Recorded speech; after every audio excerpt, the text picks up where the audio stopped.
stroj naštartovaný, ešte foto na štarte. Počkáme, kým sa všetci zoradia.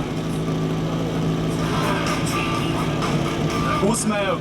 A môžeme ísť, nech sa páči, branč muži.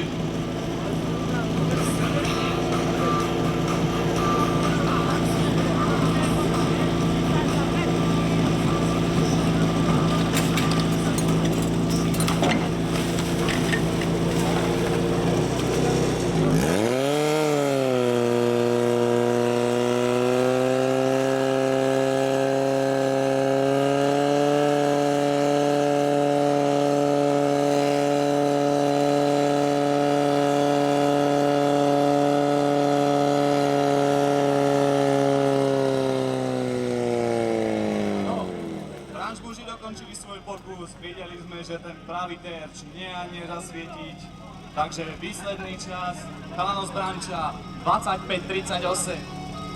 Ľavý terč bol viditeľne lepší, takže zostrek na ľavom terči 16:44. Teraz sa na náhľadnej základni pripravujú chalani z Polného Kesova, jeden z favoritov na víťaza Tekovskej občianskej hasičskej ligy. Zatiaľ na druhom mieste s celkovým bodom 118.